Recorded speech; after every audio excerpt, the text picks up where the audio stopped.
Matt Levi Investigates, brought to you in the public interest and without commercial interruption by Trinity Investments, the Hawaii Regional Council of Carpenters, and Stanford Card Development. We know Hawaii, and we build for Hawaii.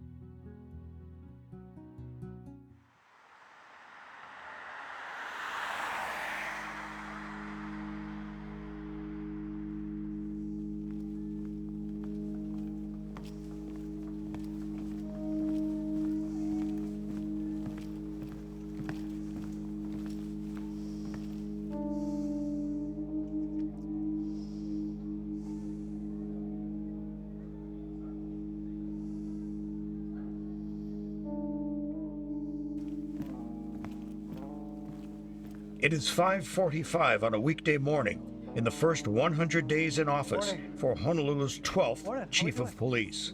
Joe Logan is inside HPD headquarters. Morning. Morning, Chief. Good. How are you doing? Good morning. How's everything? Good. In his first 100 days, Logan will have visited every Oahu police district. His goal is to introduce himself to officers now under his command. On this day, he is at the start of second watch with the men and women from District 7, who patrol from Punahou Street to Makapu'u. Thank you all for that. Again, thank you for what you do every day. Greatly appreciate it. Remember, we have the hearts and minds of the community. Let's keep that. Let's do your job. Don't change your behavior. I mean, as far as be the police officer you need to be. Remember your values, your principles, that of the department, right? Respect and fairness and integrity always. There are younger officers unaware of Logan's 20 years spent with the department a generation ago. He left HPD in 2002 for a full-time position with the Hawaii Army National Guard. But thank you for serving. I greatly appreciate it. Thank you for joining. And I'm glad to be back. For older officers, his visit means a chance to reconnect. The 63-year-old Logan is in a unique position as he starts his 5-year term. As a former HPD officer, Logan is both an insider and an outsider, and he knows he must use that perspective to his advantage. The department he returns to now, the nation's 20th largest, with just over 1,800 sworn officers. Why are you the guy?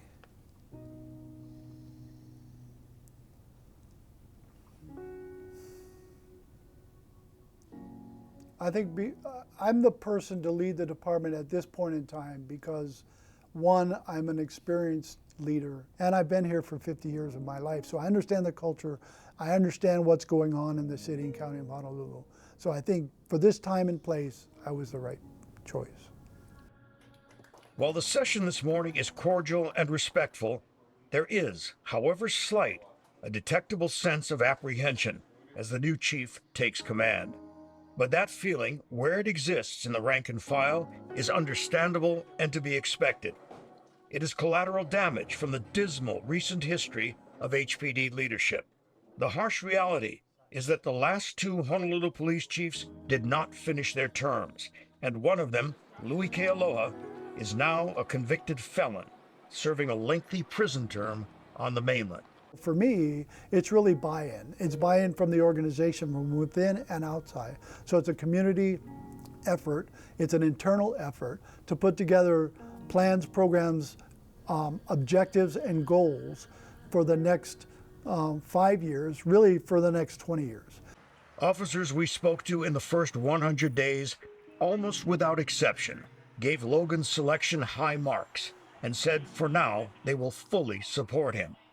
But they also tell us they still feel the embarrassment of the fallout caused by Kealoha and his successor Susan Ballard, who after a promising start made a hasty exit from office before the end of her term. And so coming into this position, that is what I would like to do, is earn all their, they may not like me, but at least they trust that I have the leadership qualities, capabilities, and attributes to lead this organization. Did you believe what you saw about Louis Kealoha when you watched as an outsider? What was your reaction to watching all this stuff?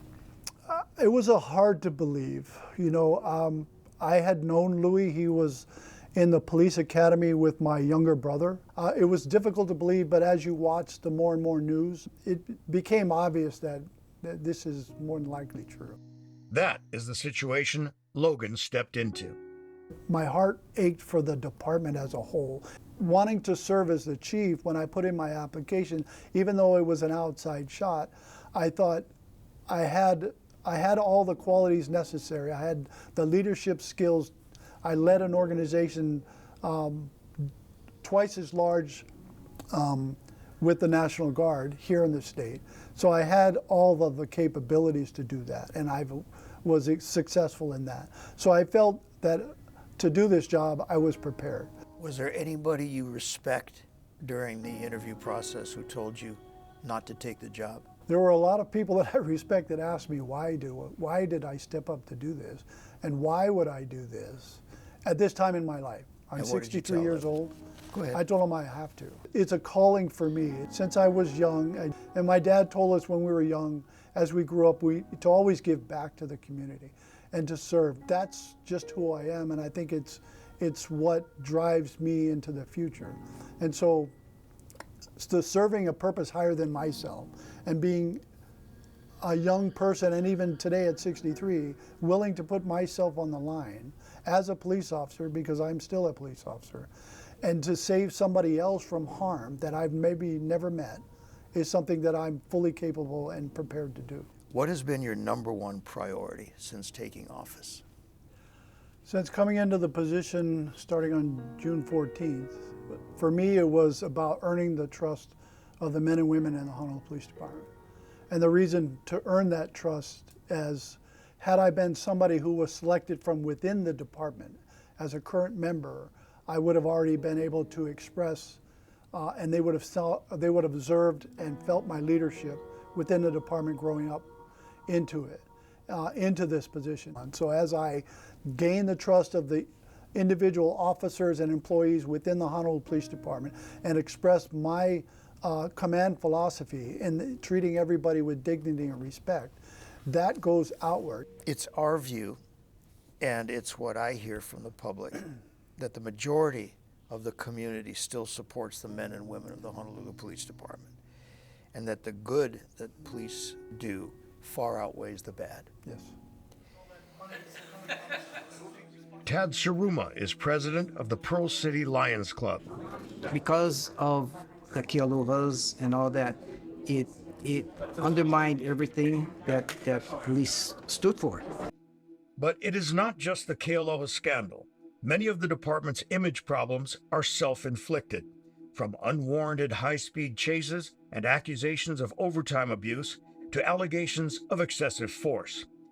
To be dealt with also, relentless print, broadcast, and social media scrutiny of HPD, which has had its effect on the department's reputation in the eyes of the public. Retired U.S. Navy Master Chief Larry Verrey is the Pearl City Neighborhood Board chair.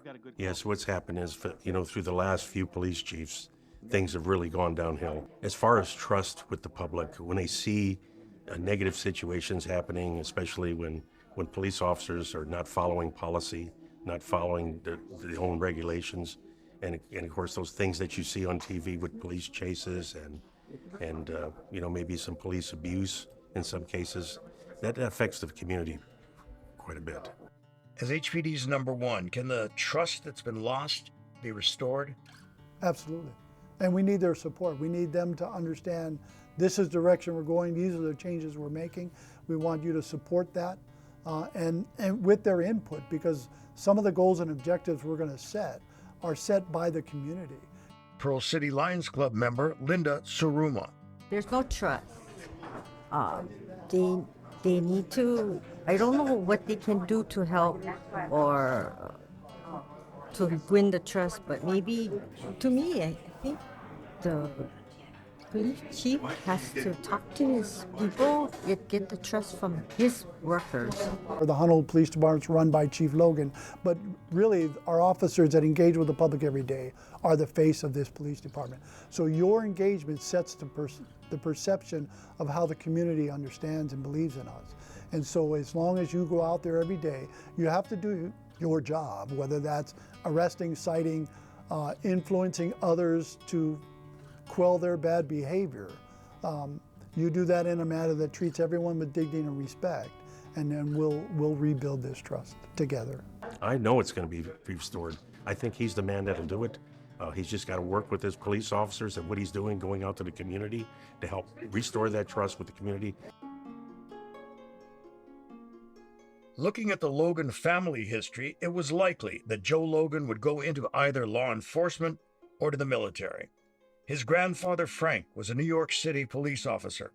His dad, Francis, joined the U.S. Army and was an officer in the 11th Airborne Division. At the same time, in the 1950s, another young man also served his country as a proud member of the 11th Airborne. That young paratrooper was Hawaiian, and years later he would lead the Honolulu Police Department. His name, Francis Keala. Francis Logan was stationed, among other posts, at the Pentagon and then Vietnam.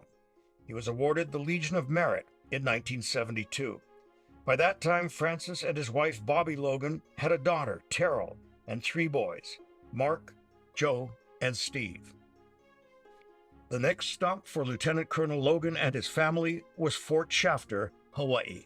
Most people don't know me as somebody who's lived here for 50 years. Grew up in the city and county of Honolulu. Came here as a young 12-year-old kid. So as a young kid, even before when I was here as a young kid, we used to swim in the natatorium. Now you can't do that anymore. How you doing? Good. I grew up with a Hawaiian Chinese family on the windward side when we were young kids who invited us into their house, taught us culture and things that go on. Went to Sandy Beach, Makapu, surfing North Shore every chance we had the opportunity to learn how to do all of that with his family. And so, you know, Hawaii is ingrained in me and who I am. Logan went to King Intermediate, then St. Louis School, graduating in 1977. He joined the Hawaii Army National Guard.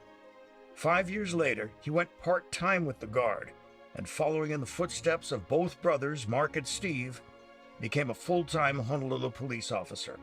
Logan was named the Outstanding Recruit of the 82nd Recruit Class. Logan would work various assignments in the department, including walking a beat downtown and in Waikiki. By and large, I think, yeah, perhaps, 40 years ago was a little bit simpler in operations and investigations. It may be a lot more fun. Those are the things you get promoted out of having fun, right? Not that I don't enjoy what I do, but those are the times where you really, you get to jump out of helicopters in the mountains to pull dope. You get to play undercover and buy drugs from somebody who has no idea. They think they're buying drugs from a drug dealer. Logan worked the Narcotics Vice Division alongside his brothers. Was there competition between you and your brothers? I don't know if there's competition. We never really thought about it. I think we just did the best job in whatever assignment we were given. And that's how we always were, even whether we were all in the National Guard together, and we were all in the police department together, and each of us made our own reputation. While in the police department, Logan continued his service in the National Guard and would graduate from Officer Candidate School. He steadily rose through the ranks of both, making HPD Sergeant in 1996, then Detective. In 2002, after 20 years on the force, he decided to go full-time with the Guard. He would become Director of Emergency Management and then Adjutant General, commanding the entire Hawaii Army Guard, and finish his military career with the rank of Major General. His brother Steve earned the rank of Brigadier General and Mark, Colonel. When the Honolulu Police Commission chose the city and county's 12th chief on June 23, 2022, a year-long selection process finally came to an end. Logan was sworn into HPD under Chief Francis Keala, who became chief in 1969, just 6 months after his predecessor, Dan Liu, retired. Logan's selection took much longer, about a year, with mainland consultants brought in as part of the interview process at a cost to the public of $145,000. Did the length of the process, the month after month, make you say to yourself at some point, this is taking too long, I don't need this, I'm out? At some point, did you say that to yourself? I might have thought it, but I didn't. I think what I really thought was, this is taking so long. Being and studying for and being prepared to be the chief, understanding if and when this selection process got started, the actual testing, the assessment phase, the 3 days of assessment phase, all of that, to me, that was the part that I was waiting for. And while it did take long, it was deliberative on purpose. And because we had to follow procurement laws with respect to onboarding a consultant, we believe that once the consultant was onboarded, it took about 6 to 7 months to actually bring the chief forward. At one point, I took my study materials, I put it in the back of my car, and I stopped looking at it, and I was just like, okay, I'm just gonna wait until I get a letter that says, here's the test. I had faith in a system, but the length of time was it was taxing. This took a little longer than it needed to, in your view. Yeah, definitely did. And I think a lot of us were frustrated, not only the commission members, but members of the public. I was never disappointed in the commission, but it did take a long time. For you, no longer than 6 months to select a new chief would make you happy. Correct, yes. No longer than 6 months would make us happy. If it could be shorter, that would be ideal, more ideal, of course. But I think with respect to ensuring that the best candidate is moved forward through our different processes, that 6 months is sufficient. Complicating Logan's first 100 days, literally hours after assuming office, word surfaced of the arrest of Zane Logan, the chief's estranged adult son from Joe Logan's first of 2 marriages. You have 4 adult children. 3 of them are doing well, but your son Zane has a lengthy criminal history. I know it sounds mean that I haven't had a relationship with him in about 10 years, but he and I have an understanding that I support him, I love him, but I don't support what he does. He only calls me once in a great while. I haven't heard from him recently. He did call me from prison a couple weeks ago, and just to say that he was sorry for all the things that he's put me through. Because I knew he had a drug addiction. Not that he was a criminal, because I didn't know that. I was more worried about, am I gonna find out or get a call based on, somebody's, unfortunately, and this is really hard to say, but is he dead, right? Because there's only 2 things gonna happen when you get on drugs. Either you're dead or you're in jail. And so it was just a matter of time, and my wife and I would sit on the couch and cringe every time we watched the news, waiting for something to happen. And I thank God I never got that call. And there was criticism asking, how can Chief Logan run the police department and not be able to keep his son out of trouble with the law? Yes, I was a little taken aback by the media, because that was all the questions was about my ability to lead an organization, and I have a son who's out there committing crimes. I am not the only individual in the world that has this problem. Is there a line that shouldn't be crossed regarding your personal life, or is anything fair game? Not every police officer's family needs to be, brought out, but when you rise up to the level of police chief, your life is no longer private. The fact that Zane Logan was a 36-year-old adult living outside of the home, it wasn't too surprising that it did not come up in the background investigation. The question of whether we would have wanted to know about that, the answer is yes. However, when it did come up, it would not have changed our mind with respect to Chief Logan being our choice for the next chief of police.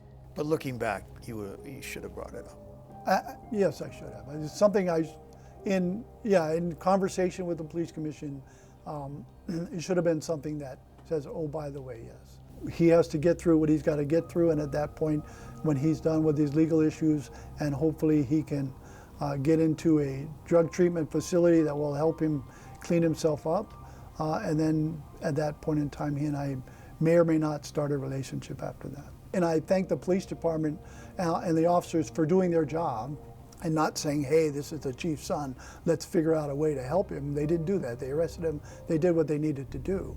You were criticized shortly after you took office about participating in a secret swearing in, that your official swearing in was not in public view. What happened on that? So once I got selected by the police commission, I immediately took leave from my other state job, and I came up here as a volunteer per se, to be up and sitting in the chief's seat, learning from then interim Chief Vanek and the other assistant chiefs on what's the daily activities, what's going on, what is the chief's role. Another hurdle, Logan needed to complete an onboarding process, which included medical clearances that had no time frame for completion, which could have meant more delays. Logan says a public ceremony was planned for later. Originally we had June 17th as the date for that. However, we were still waiting for this clearance. So one day on the 14th in the morning at about 8:45, 8:50, an email came to Chief Vanek and says, okay, Logan's cleared, he can start. Logan wanted to be in uniform and in his official capacity as chief, formally introducing the new recruit class and giving welcoming remarks. For me, it was personal. It was 40 years ago, June of 1982, when I joined the Honolulu Police Department. He told us he had his staff put together a quick ceremony that day with plans for a public ceremony once he was installed. Looking back at it, you know, being the chief and being this institution of the Honolulu Police Department and the impact it has within the city and county is everything that I do needs to be in the public eye. And so they need to see that I'm not doing anything in a secret or in a less than observation mode, that everything I do is transparent and open. Chief Logan sees his first 100 days as an assessment period. And you don't come in right off the bat and start making changes right away. That's not what they teach you in leadership. It's effective in some organizations, but not in this organization. That's not how I lead. Because if I just come in and say, here's the next 5 years, execute, the department's going to look at that and say, well, why? And what is your background to come up with this concept? Logan says he's going back to the basics and stressing the mission statement of integrity, respect, and fairness. Do we behave with integrity? Are we fair when we deal with people? And do we respect everyone? And so I want to make sure that do we need to add to that? Are they sufficient for what we have as a department and how we're going to interact with our community? So that's what I'm determining in this first 100 days. And then the strategic plan will build on all of that.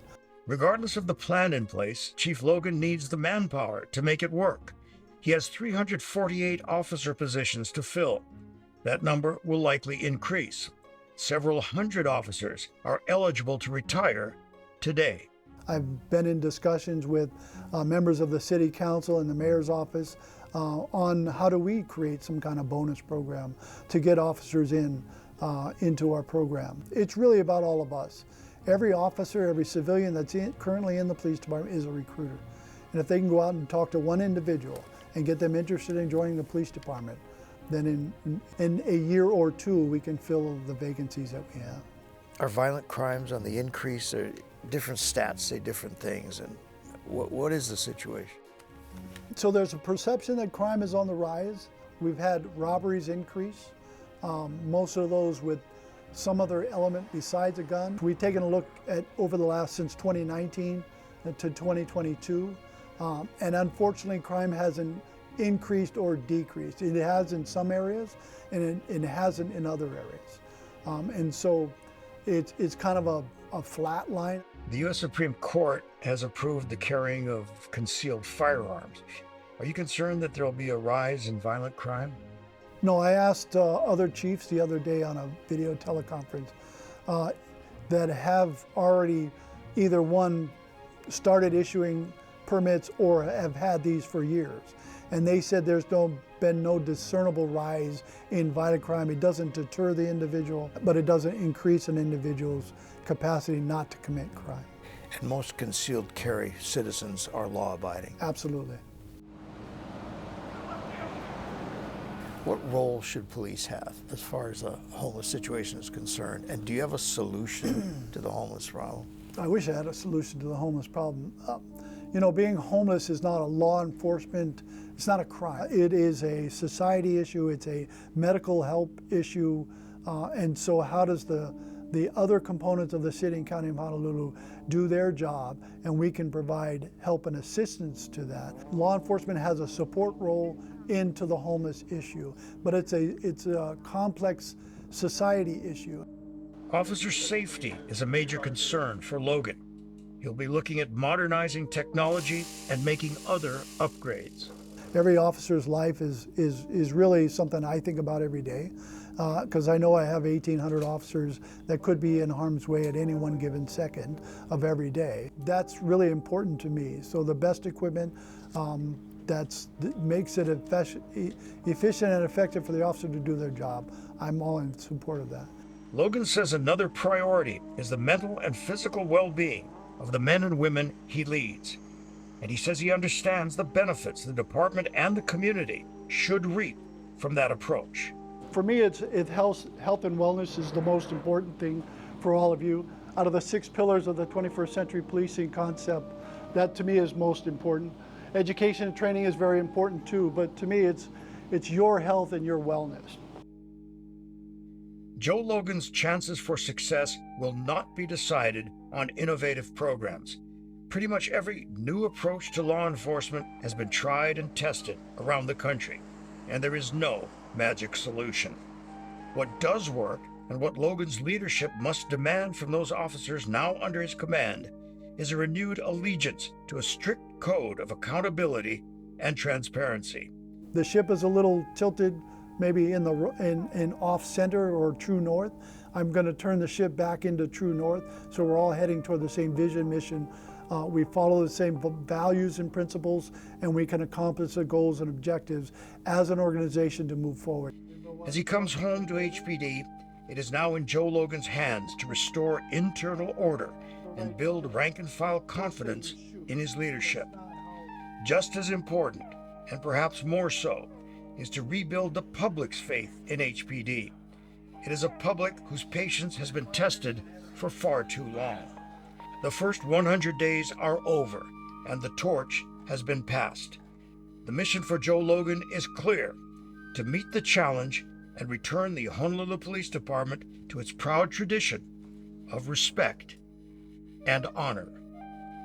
Thank you for joining us. I'm Matt Levi. Good night. But again, thank you for what you do every day. Greatly appreciate it. You know, I'm very proud of all of you. I thank you all for what you do. Like I said, you could have done something else, but you do this. Less than 1% of the population that puts on a uniform every day and goes out to serve a community. So I ask you to take care of that community, take care of yourselves, take care of each other, and have a great day and a safe day. Aloha.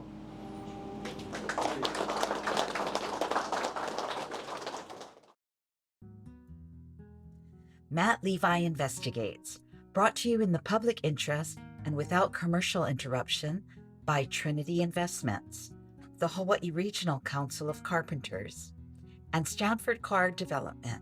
We know Hawaii, and we build for Hawaii.